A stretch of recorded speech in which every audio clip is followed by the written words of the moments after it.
আমি দর্শক গাঁও পাল্টা কিন্তু আবার হচ্ছে, আমরা দেখতে পাচ্ছি দর্শক গাঁও পাল্টা হচ্ছে।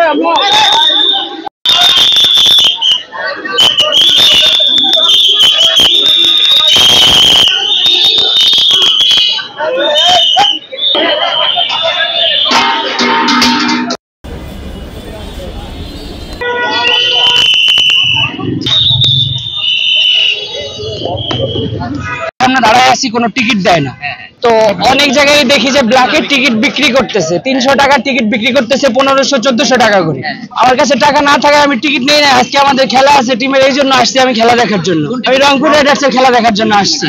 তো এখানে পুলিশ ভাইরা সমাধান দিতেছিল, হয়তো বা কিছু বলতেছিল যে টিকিট নিয়ে কি করলে ভালো হয়। সবাই ওখানে দাঁড়ায় শুনতেছিল, আমি ওখানে দাঁড়াই আছি যে তারা কি বলে আমি শুনে তারপরে যদি না হয় চলে যাই। আমি দাঁড়াই আছি, হঠাৎ করে বাঁশি দিয়ে সবাই দাঁড়ায় দেয়। আমি ওখানে দাঁড়াই আছি, আমি তো কোনো দোষ করি না, আমি ওখানে দাঁড়াইছি কথা শোনার জন্য। উনি কি বলতেছে, উনি আমার কোনো কারণ ছাড়া একটা পুলিশ স্পিডে আমার উপরে পায়ে ব্যাট মারছে। আমি কিচ্ছু বলি না, আমি চুপ করে ওখানে দাঁড়াই আছি, আমি কোনো কথা বলি না। আমি শুধু শুনতে চাইছি যে তারা কি বলতে চায়, এই কথা ওখানে শোনার জন্য আমি ওখানে দাঁড়াইছি। উনি কোনো কারণ ছাড়া আমারে মার দিচ্ছে। আমি জানতে চাই যে কেন মানুষ টিকিট পায় না কেন, আর তারা কিভাবে ব্ল্যাকে টিকিট বিক্রি করে। আমরা কেন টিকিট পাই না, তারা কিভাবে ব্ল্যাকে টিকিট বিক্রি করে, আমার প্রশ্ন এটা। কেন আমরা টিকিট পাই না? আমরা কালকে রাত থেকে চেষ্টা করতেছি টিকিট নেওয়ার, কোনো জায়গায় কোনোভাবে টিকিট পাওয়া যাচ্ছে না। মাঝে কোনো দর্শক নাই, অথচ বাইরে টিকিট বিক্রি করতেছে কিভাবে? কাউন্টারও টিকিট নাই, অনলাইনে টিকিট। এটা তো সেমিফাইনাল না, ফাইনালও না, তাহলে টিকিট কেন? আমাদের তো কেন টিকিট পাচ্ছে না? টিকিট পাবে না কেন?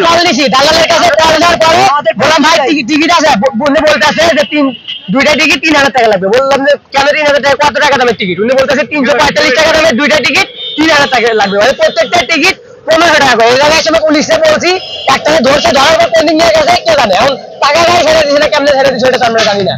আমরা ভালোভাবে কথা বলতেছি, কথা বলতে বলতে নাম্বার পেলেন কোথায়? দালাল কার থেকে একটা ভাই নিয়েছিল, নিয়ে ভাই কল দিয়েছে 71 টিভির কাছে রেকর্ড আছে, একদম রিপোর্টারদের সামনে কল হয়েছে, ওইখানে বলছে। তারপর পুলিশের সাথে ভালোভাবে কথা বলতেছি, বলতে বলতে তারা হেলমেট করতেছে আর আমাদের সাথে কথা বলতেছে। বলতে বলতে জিম কিচ্ছু না বলে হাতে লাঠি নিয়ে একটা ইশারা দিল, সবগুলারে মার।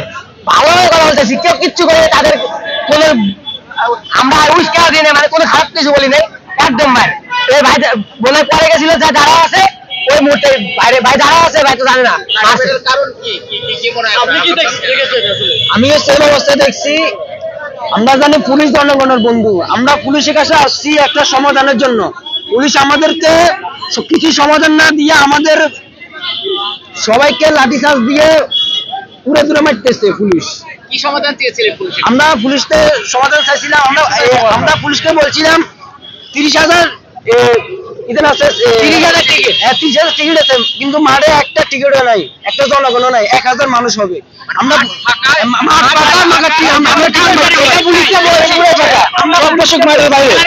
টিকিট নাই, টিকিটগুলি কোথায়? পুরো গ্যালারি পুরো ফাঁকা, আপনারা দেখেন পুরো গ্যালারি ফাঁকা। রাস্তা করতেছি, টিকিট আসে, টিকিট পাইতেছি না।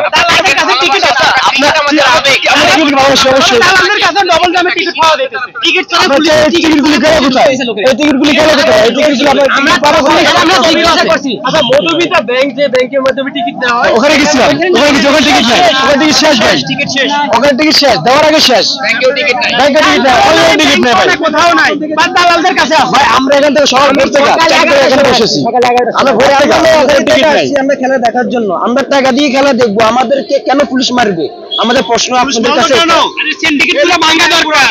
এই যে পোলাপানি আন্দোলন করছে এই সিন্ডিকেট ভাঙার জন্য, সিন্ডিকেট কিন্তু এখনো বিসিবিতে রয়ে গেছে, পাপন তো চলে গেছে, আরিফের বসে গেছে, আসিফ মাহমুদ যারা মানে নেতৃত্ব দিচ্ছে এরা কই এখন? এটা দেখেন হাজার হাজার দর্শক বাইরে, ভিতরে কিন্তু গ্যালারি ফাঁকা। ওই যে অনলাইনেও টিকিট নাই, কাউন্টারেও টিকিট নাই। পুলিশের কাছে অভিযোগ করছে, পুলিশ আপনাদের সবার লাঠিচার্জ করছে।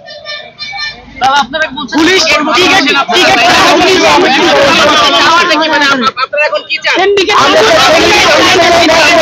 চাই আমরা মাঠে বসে খেলা দেখতে চাই, আমাদের প্রত্যাশা হলো আমরা মাঠে বসবো, খেলা দেখবো, আমরা খেলাকে ভালোবাসি, এই জন্য আমাদের আশা। এই জন্য বাংলাদেশে কোনো আন্তর্জাতিক ট্রফি নাই, শুধুমাত্র সিন্ডিকেটের কারণে এখন পর্যন্ত বাংলাদেশে কোনো আন্তর্জাতিক ট্রফি নাই।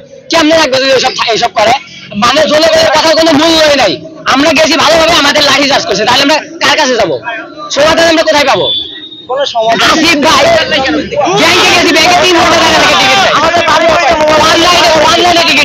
সব ফাড়া লাইছে, বাড়ি বাড়ি আত্মসব ফাড়া লাইছে। এই যে হাত দেখেন, এই যে হাত দেখেন। এই দেখেন আর আত্মসব একটা ভাই ওইখানে ওই ইয়ার ভিতর পড়ে পাবে বাড়ি বাড়ি সব ফাড়া লাইছে। অপরাধ কি ছিল আপনার? আমি কিছু কোনো অপরাধ করি নাই, আমি ওখানে গেছি, এখানে গেছি বিসিবি কর্তৃপক্ষ এসে বাইক দিয়ে আমি বাড়ি খাইছি। দর্শক দাও কিন্তু আবার হচ্ছে, আমরা দেখতে পাচ্ছি দর্শক